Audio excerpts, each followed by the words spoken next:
25 বছরের একজন তরুণী ডাস্টবিন ঘেঁটে যাচ্ছে। এই শহরের জন্য চঞ্চলকর তথ্য না হলেও মোটেও ফেলে দেওয়ার মতো কথা না। আমাকে অপরূপ সুন্দরী বলা না গেলেও মধ্যবিত্ত ফ্যামিলির ভদ্র একটা কলেজ পড়ুয়ার মতো মেয়ে ডাস্টবিন ঘাটছে, তা অনেকের কাছে বিশেষ কিছু মনে হচ্ছে। আমরা খোঁজার ধরনটা সবার কাছে বিশেষ ঠেকছে, তার কারণ খোঁজার ধরনটা বেশ ভিন্ন। কেউ কিছু হারালে লাঠি বা শক্ত কিছু দিয়ে খুঁচিয়ে খুঁজবে। আমি খুব সাবধানে হাত দিয়ে একটা একটা করে খুঁজে যাচ্ছি। অনেকগুলো ছেলে গোল গোল করে দাঁড়িয়ে আমাকে দেখছে। দুজন 12-13 বছরের ছেলে ঝালমুড়ি খেতে খেতে আমাকে দেখছে। একটা ছেলে বলেই ফেলল, আপুমনি কি খুঁজছেন? দামি কিছু হারাইছে? 10 টাকা দেন, আমি খুঁজে দিতেছি। আমি আমার নাক ছেড়ে নেমে আসাতে চশমাটা হাতের কনুই দিয়ে ঠেলে তুলে দিলাম। তারপর আমতা আমতা করে বলে দিলাম, দিব, 10 টাকা না, আরো বেশি দিব।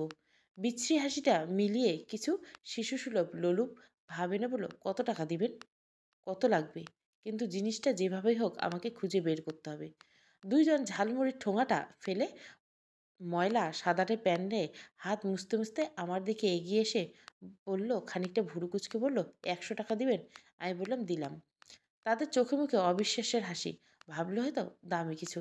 একের পর একের দিকে তাকিয়ে আরও বেশি দাম না বলার বোকামির জন্য একজন আরেকজনের বকা দিল চোখে চোখে। তারপর বললে, আপু কি খুঁজছেন? আমার গলার স্বরটা যত স্বাভাবিক রাখার চেষ্টা করলাম, তাও কেমন যেন কেঁপে উঠছিল। এতদিনও স্বাভাবিক হচ্ছে না। তাও সামনে নিয়ে বললাম, জুতা, একজোড়া ছেঁড়া জুতা। দুজনে একে অপরের দিকে তাকালো। তারপর আমার দিকে তাকালো। মাথা থেকে পা অবধি দেখলো। এত ছোট ছেলেও আমাকে পাগলের নজরে দেখছে। আমি দীর্ঘশ্বাস ফেললাম। ওদের আমার ব্যাগ দেখিয়ে বললাম, পানির বোতলটা নিয়ে আমার হাতটা ধুয়ে দাও, আমি দেখাচ্ছি। একজন আমার ব্যাগের সাইডে রাখা পানির বোতলটা নিয়ে বোতলের মুখ খুলে আমার হাতটা ধুয়ে দিল। আমি ব্যাগ ধুয়ে ওদের একটা ছবি দেখালাম। ছবিটা দেখে দুজনে একে অপরের দিকে তাকিয়ে আমার দিকে আহত চোখে তাকালো। আমি ওদের দিকে তাকিয়ে বললাম, তোমরা দেখেছিলে? দুজনে একসাথে মাথা নাড়ালো।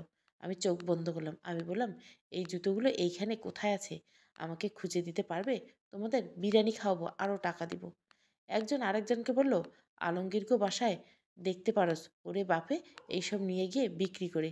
সেদিন আলমগীরের হাতে করে নিয়ে যাচ্ছিল, আমি দেখছিলাম। অন্যজন মাথা চুলকায়, আসলে তো 1 সপ্তাহ আগে অ্যাক্সিডেন্ট তো।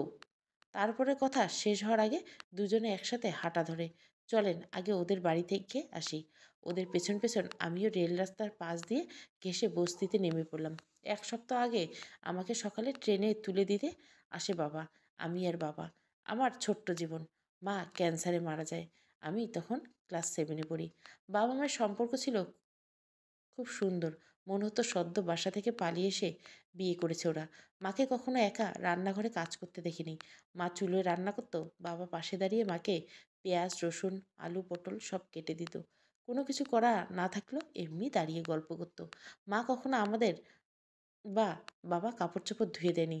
ওসব বাবাই নিজে করে নিয়েছে। কখনো কখনো বাজার থেকে মাছ কেটে আনতে না পারলেও অফিসের শার্ট প্যান্ট ছেড়ে লুঙ্গি পরে বাবাই বঁটি নিয়ে বসে যেত। এইসব আমাদের জন্য খুব নরমাল জিনিস ছিল। বাবা-মায়ের মধ্যে ঝগড়া আর মনোমালিন্য কী জিনিস আমরা অনুভব করিনি। তবে প্রায় আমাদের বাসায় রেখে দুজন হাঁটতে চলে যেত, নাস্তা করতে যেত, রাতে খেয়ে আসতো। আমার আর ভাইয়ের জন্য নিয়ে আসতো। মায়ের একটা শখের বারান্দা ছিল, বেলি ফুলের গাছ ছিল। মায়ের লম্বা চুলে বেনি করে বাবার সাথে বেতের চেয়ারে বসতো। বাবা সিগারেট ধরতো। সিগারেট আর বেলি সব মিলিয়ে বড় অদ্ভুত একটা গন্ধ হতো। আমার মনে হতো ওটা বাবা মার একসাথের গন্ধ। মায়ের যখন ক্যান্সার ধরা পড়ে বাবা পাগলের মতো দৌড়াচ্ছিল। যে যেখানে বলেছে সেখানেই চড়ছে। ক্ষুধার ভত্তায় এত অসুখী মানুষদের মধ্যে দুজন সুখী মানুষকে একসাথে বেশিদিন ভালো লাগছিল না। আমাদের কাছে মনে হতো মাকে ছাড়া বাবা একদিনও বাঁচবে না। কিন্তু দিব্যি 15 বছর বেঁচে রইল। আমাদের বারান্দা থেকে বাবা প্রায় রাতের বেলা বসে থাকতো, দেখতাম। বাবা সিগারেট খেত।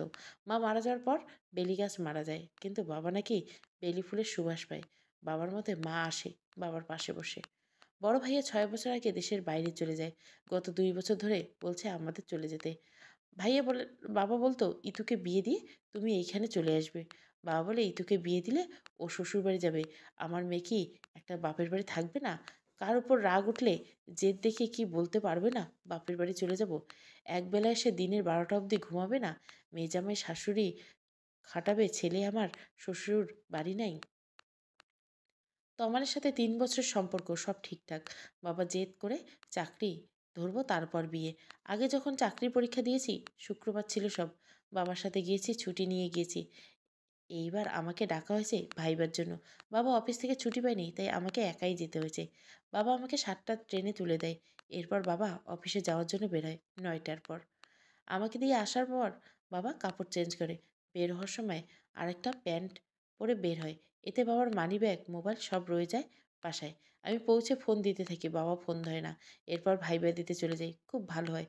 এরপর আরও অনেকবার বাবাকে কল দিই, বাবাকে পাই না। আমি তখন পাশের বাসায় আন্টিকে কল দিয়ে জিজ্ঞাসা করি আমাদের বাসায় মোবাইলের রিংটোন বাজছে কিনা, কারণ বাবা প্রায় মোবাইল ফেলে যায়। আন্টি জানালেন পাশের বাসায়, বলেন হ্যাঁ, তোমাদের বাসায় মোবাইলের টোন বাজতেছে। তোমার বাবা সকালে তাড়াহুড়ো করে বের হয়েছিল, আমি দেখেছিলাম। তখন মনে হয় মোবাইল ফেলে গেছে। আচ্ছা তুমি চিন্তা করিও না, বিকালে ফিরে আসলে কথা বলবে আর কি। তোমার ভাইবা কেমন হয়েছে? ভালো হয়েছে আন্টি। আচ্ছা সাবধানে চলে এসো, আমি পেঁপে সেমাই বানিয়েছি, আসলে খাওয়াবো। আমরা বিকেলে ট্রেনের টিকিট করাই ছিল। আমি আবার ট্রেনে উঠে বসলাম। উঠে বসতে ঘুমিয়ে পড়লাম। কোন দিক থেকে রাস্তা ঢাকা থেকে চট্টগ্রামে চলে আসলো জানি না। রাতে যখন স্টেশনে থামলো, তাড়াতাড়ি মোবাইল দেখলাম। ভাবলাম বাবা অনেকগুলো কল দিয়েছে, এখনও টেনশন করবে, নইলে বকা দিবে। আবারও ভাবলাম বেশ হয়েছে, সকাল থেকে আমি কতগুলো কল দিলাম। মোবাইল হাতে নিয়ে দেখলাম বাবার কোনো কল আসেনি।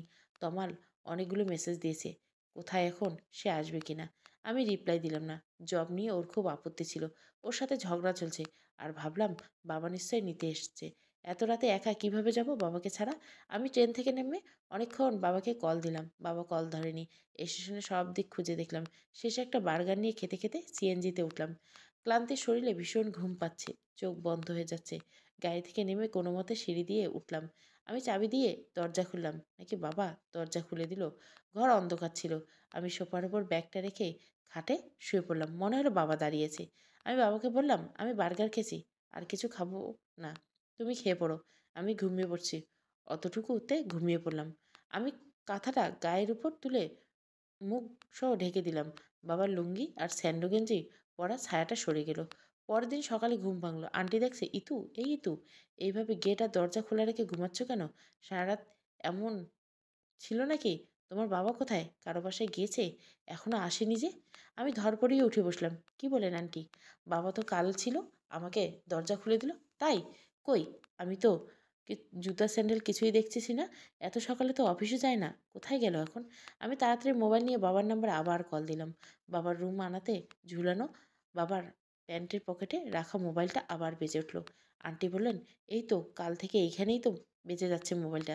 আমি বিছানা থেকে নামলাম। দেখলাম ঘরে বাবার আসার কোনো চিহ্ন নেই। বাবার প্যান্টের পকেটে বাবার মানিব্যাগ, মোবাইল আর একটা ছোট্ট চিরুনি। আমি মোবাইলটা বের করলাম। অনেকগুলো কল, আমার কল, অফিসের কল। আমার মাথা কাজ করছিল না। বাবা কাল বাসায় আসেনি? বাবা তো কোথায়? কাল আমাকে দরজা কে খুলে দিল? অফিসের আক্তার আঙ্কেলকে নাম্বারে কল দিলাম। 2বার রিং হওয়ার পর কেউ ধরল না। বাবার মোবাইলে চার্জ নেই। আমি চার্জে ঢুকে ওয়াশরুমে গেলাম। ওয়াশরুমে যাওয়ার পর বাবার মোবাইল বেজে উঠল। আমি তাড়াহুড়ো করে বের হলাম। আক্তার আঙ্কেল কল ব্যাক করছে। আমি রিসিভ করতে বলে উঠল, কি ভাইয়া কোথায় গেলেন কাল? কতবার কল দিলাম। ইসমাইল স্যার রেগে গেলে আগুন। আমি আস্তে করে বললাম, আঙ্কেল আমি ইতু বলছিলাম। ও আচ্ছা ইতু মামুনি, কেমন আছো? ভাইবা কেমন হলো? ভালো আঙ্কেল। আঙ্কেল বাবা কি কাল অফিসে যায়নি? না তো, কাল তো আসেনি। তোমার সাথে যাওয়ার জন্য ছুটি চেয়েছিল। আমরা তো ভেবেছিলাম তোমার সাথে ঢাকায় গেছে। না আঙ্কেল, আমি একাই গেছি। কিন্তু বাবা কাল আমার সাথে যায়নি। আর বাবা বাসায় মোবাইল ফেলে গিয়েছে, বাসায়ও নেই। সকালে নাকি বের হয়েছে, এখনও ফেরেনি। আমি কি করব, কোথায় খুঁজবো বুঝতেছি না আঙ্কেল। আচ্ছা আচ্ছা টেনশন করিও না, তাইলে আমি খবর নিচ্ছি, তুমিও খবর নাও, কারো বাসায় গেল নাকি। বাবা তো এইভাবে আমাদের না বলে কোথাও যায় না। আক্তার আঙ্কেল আশ্বস্ত করে বলে, আহ ভয় পেও না, আমরা আছি তো, তুমি রেডি হয়ে নাও, আমি আসছি তোমার বাসায়।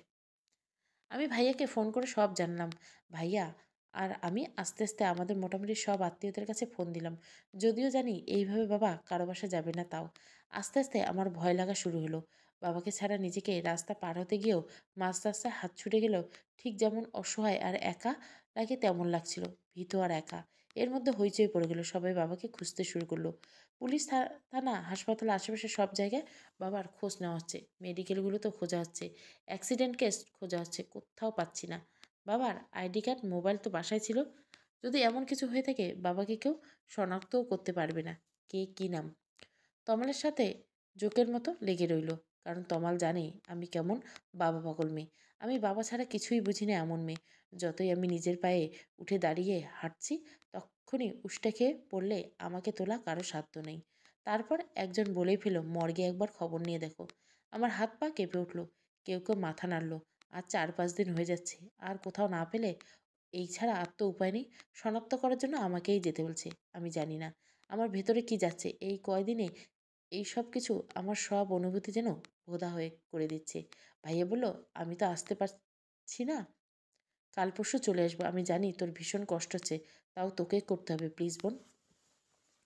আমরা তখন চট্টগ্রামের মেডিকেলের সামনে বসে আছি। তখন বিকেল। এই কয়দিনে আমার চেহারা অবস্থা খুব খারাপ। শরীরে এক বিন্দু নড়ছে না। এই অবধি যেখানে বাবাকে খুঁজতে গেছি, সেখানে যাওয়ার সময় খুঁজে খুঁজে মনে হচ্ছিল, এখন যদি বাবাকে পাই এক্ষুনি ঝাঁপিয়ে পড়বো বাবার বুকে, এক্ষুনি বুকে লেগে যাব, আছড়ে পড়ে কান্না করব, শুধু এক নজর দেখবো বাবাকে। কোথায় বাবা? কিন্তু এই জায়গায় এসে প্রথমবারের মতো আমার মনে আসছে, এইভাবে আমি বাবাকে কয়েক যুগ খুঁজে যাই, সমস্যা নেই, এইখানে যেন খুঁজে না পাই। তো আমার কাকে যেন হাত করছে কোনো একজন বড় কর্মচারী, শেষে দেখাবে বলল। ভাইয়া তার একজন ডাক্তার ফ্রেন্ড আর পুলিশকে জিজি এইসব নিয়ে আসলাম। ওইটা আনলে ওটা চাই, ওটা চাই। চারিদিকে খুব বাজে গন্ধ। আমি শূন্য দৃষ্টিতে তাকিয়ে আছি। শেষে বিরক্ত হলাম। বললাম, আমি এইখানে দেখবো না বাবাকে। এখানে বাবা নেই। তমাল চুপ করে দাঁড়িয়ে আছে। তমাল বুঝতে পারছে আমার মধ্যে কি যাচ্ছে। আমার এক আঙ্কেল এসেছে। উনি বললেন, আচ্ছা এই তো এইখানে বসো, আমি আর তুমি গিয়ে দেখে আসি। আমি কিছুক্ষণ বসে রইলাম। কিছুই যেন চিন্তা করতে পারছিলাম না। শুধু মনে হচ্ছিল বাবা ধুম করে এক হাতে ফুলকপি আর এক হাতে রুই মাছ নিয়ে বাসায় ঢুকবে। রুই মাছগুলো কেটে আনবে, লাল রক্ত থাকবে পলিথিন জুড়ে। বেসিনে মাছ ধুতে ধুতে বলবে, আজ পটল পাইনি, পটল দিয়ে রুই মাছ খেতে চাস? আজ ফুলকপি দিয়ে রাঁধবো, ঝাল কম দেবো, চিন্তা করিস না। আমরা কেউ পটল খাই না। পটল খেত মা। বাবা মায়ের জন্য পটল আনা ছাড়েনি বাসায়। একটু পর তমাল আর আঙ্কেল ফেরত আসে। তমাল বের হয়ে বমি করতে থাকে। আঙ্কেলও একটু থুতু ফেলে বলে, না পেলাম না। আমি তাড়াতাড়ি উঠে দাঁড়িয়ে বললাম, আমি তো বললাম এইখানে পাবেন না। তখন একজন বলল, এই 5 দিনে কয়েকটা বেওয়ারিশ লাশকে কবর দেওয়া হয়েছে, সেগুলো চেক করে নিতে পারেন। আমি মাছি তাড়ানোর মতো হাত নাড়ালাম, লাগবে না। তমাল বলল, দেখি। ওরা আমাদের হাতে একটা ফাইল দিল। কারো কারো অ্যাক্সিডেন্টে স্পষ্টে তোলা ছবি, কারো মেডিকেল ফ্লোরে, নাম ঠিকানা কিছুই নেই। মৃত্যুর টাইম আর কারণ আছে শুধু। 2 পাতা উল্টানোর পর তমাল থেমে গেল। আমিও দেখলাম। আমি দেখে আঁতকে উঠলাম। বাবার ছবি রাস্তায় পড়ে আছে, রক্ত ভেজা শার্ট প্যান্ট, মাথার পাশ থেকে রক্ত বেরোচ্ছে। পায়ে একটু দূরে পড়ে আছে বাবার কালো চামড়ার চটিগুলো। একটার একটা ফিতে ছিঁড়ে গিয়েছে। ওখানে রাখা বেঞ্চিতে আমি বসলাম। নাকি অজ্ঞান হয়ে গেলাম, আমার কিছু জানা নেই। পরে তমাল আমাকে জানালো, সেই দিন সকালে বাবা অফিস থেকে যাওয়ার সময় রিকশার পেছন থেকে বড় গাড়ি জোরে ধাক্কা মারে। এরপর অন্য একটা গাড়ি তক্ষুনি বাবার উপর চলে যায়। রাস্তায় থাকা মানুষ বাঁচাতে আসলেও তাদের অনেকের মতে স্পট ডেথ হয়েছিল। অনেকে নাকি ধরে আবার মেডিকেলে নিয়ে আসেন, কিন্তু কোনো মোবাইল, মানিব্যাগ না থাকায় কেউ কোনো নাম ঠিকানা পায়নি। আর 2 দিন 3 দিনে মর্গে কেউ দাবি করতে না আসায় ওরা গণকবরে দিয়ে দেয়। কি অদ্ভুত মানুষের জীবন! যাদের জন্য পুরো জীবন করে গেলেন, তারাও জানলো না তিনি মারা গেলেন। কাউকে পাশে পেলেন না। শেষ কাজটাও ঠিক মতো হলো না। আমি খুব ব্যাকুল হয়ে জিজ্ঞাসা করলাম, ওনার পরনের সেই কাপড় চোপড় কোথায়? ওরা জানালো, এইখানে এত কিছু দেখার সময় নেই। কেউ কোথায় ফেলে দিয়েছে, নইলে নিয়ে এসো। আমি বাক্যহীন হয়ে তাকিয়ে রইলাম। তাদের বললাম, আমাদের দেখান কোথায় কবর দিয়েছেন। ওরা আমাদের কবরস্থানে দেখালো। স্পেসিফিক কোন কবর দেখাতে পারবো না। প্রথমে যে কবর দেখায়, দেখা যাচ্ছে সেখানে আজকে সকালে কাউকে কবর দেওয়া হয়েছে। আবার বলে আর একটা। এইবারে আমার ধৈর্যের ভাত যেন ভেঙে গেল। আমি কবরস্থানের বাইরে রাস্তার উপর বসে পড়লাম, কাঁদতে শুরু করলাম। ব্যস্ত রাস্তা, রিক্সা, সিএনজি আটকে দিতে গিয়ে হর্ন দিতে শুরু করলো। তমাল তাড়াতাড়ি কবরস্থান থেকে বের করে আমাকে তুলে নিল। আমার হিচকি দিয়ে কান্না যেন থামছেই না। আমি বিশ্বাস করতে পারছি না। বাবা কোথায়? আর আমার বাবা? আমাকে সকালে ট্রেনে তুলে দিলেও বিকেলে ফিরে অনেক কথা বলার ছিল যে। ভাই ভাবরে কী কী প্রশ্ন হয়েছিল, ট্রেনে কী কী ঘটলো, দুপুরে কী খেলাম, অনেক কথা বলার বাকি ছিল আমার। আমি জানতাম ফিরে এসে পাবো না, যেতাম না সেদিন। এইভাবে তো পরিচয়হীনভাবে কোথাও না কোথাও পড়ে থাকতে হতো না, কিংবা অনেক জোরে জাপটে জড়িয়ে ধরতাম। এইভাবে ভাবতে ভাবতে একটা ঘরের সামনে এসে দাঁড়ালাম। চারিদিকে চটের বস্তায় ভরা। সেই দুজন ছেলের মধ্যে একজন বলল, ওর আব্বা মানসির বাসায় গিয়ে গিয়ে খাতা আর জিনিসপত্র নিয়ে আসে। ছোট্ট একটা বস্তা ফেলে অনেকগুলো জিনিসপত্র ছড়িয়ে দিল। অনেকটা পা দিয়ে এদিক ওদিক করে ছুঁড়ে খুঁজতে লাগলো। ভেতর থেকে একজন মহিলা বের হয়ে আসলো। এই এই বলে তীব্র চিৎকার করে উঠল। হাতে খুন্তি ছিল, সেটা উঁচিয়ে বলল, গরম শেক দিয়ে চামড়া তুলে দেবো। কী হয়েছে, এসব ফেলছিস কেন? ছেলেটা বলল, সেদিন যে অ্যাক্সিডেন্ট হয়েছিল, লোক একটা মরে পড়েছিল, আমি দেখেছিলাম। আলমগীর ছেঁড়া জুতোগুলো আনছিল। মহিলা কোমরে হাত দিয়ে মারগাটুরে ভঙ্গিতে বলল, তো আলমগীর রোজ 100টার বেশি ছেঁড়া স্যান্ডেল আনে। সেদিনে যে স্যান্ডেলগুলো খুঁজতেছে এই আপা। মহিলা এবার আমার দিকে তাকালো। মহিলা কি বুঝলো জানি না, এইসব মানুষের জীবনকে আমাদের চেয়ে বেশি প্রত্যক্ষ করে। যে গেছে তো গেছে, তো ছেঁড়া জুতো দিয়ে আর কি হইব। এই বলে ভেতরে চলে গেলেন। যেতে যেতে বলল, বাম দিকে একটা বস্তা আছে, সেখানে একটু ভালো স্যান্ডেলগুলো ঠিক করে রাখে আলমগীর, খুঁজে দেখো, পাইলে দাম দিয়ে নিয়ে যাস, নইলে চিল্লাই বাড়ি মাথায় তুলবে। ওরা দুজনে বস্তাটা খুঁজলো। অনেকগুলো স্যান্ডেলের জোড়া, নানান ধরনের পলিথিন দিয়ে মোড়ানো, কিছু কিছু নুডলসের প্যাকেট, কিছু কিছু আবার পাউরুটির প্যাকেটে মোড়ানো। হয়তো ব্যবহারযোগ্য স্যান্ডেলগুলো এইভাবে রাখা হয়েছে। ছেলেগুলো প্যাকেটগুলো খুলে আমাকে দেখাচ্ছিল। আমি মাথা নেড়ে না বলছিলাম। একটা নীল রঙের ডিটারজেন্টের প্যাকেট থেকে ওরা সেই স্যান্ডেলগুলো বের করলো, বাবার স্যান্ডেলগুলো। আমি মাথা নেড়ে হ্যাঁ বললাম। খুশিতে যেন ওদের চোখ মুখ উজ্জ্বল হয়ে উঠছিল। নিছক ছেলে মানুষই একটা খুশি। ভাগাভাগি খাবারের এক টুকরো বেশি পেলে যেমন খুশি লাগে তেমন। ওরা উঠে দাঁড়িয়ে মহিলাটিকে ডাক দিল। উনি 20 টাকা দিতে বললেন। আমি 20 টাকা দিলাম। রাস্তায় আসার পর ছেলেগুলোকে বিদায় জানালাম। দুজনের হাতে 100 টাকা করে দিলাম। একটা করে বিরিয়ানির প্যাকেট কিনে দিলাম। ছেলেগুলো হয়তো খারাপ লাগছে, কিন্তু কেমন লাগছে সেটা বোঝার বয়স এখন হয়নি ওদের। আমার দিকে তাকিয়ে ওরা বলল, লোকটা আপনার আব্বা ছিল? আমি নেড়ে হ্যাঁ বললাম। তারপর একটা রিক্সা ডাকলাম। পলিথিনে মোড়া স্যান্ডেলগুলো বের করে হাতে নিলাম। আমার কোলের উপর রাখলাম। স্যান্ডেলের নিচে ময়লা আমার জামায় লাগছে, সেদিকে আমার খেয়াল নেই। স্যান্ডেলের একদিকে এখনো রক্ত লেগে গেছে। আমি নিজেকে আর সামলাতে পারলাম না। স্যান্ডেলগুলো বুকে চেপে ধরে হু হু করে কেঁদে উঠলাম।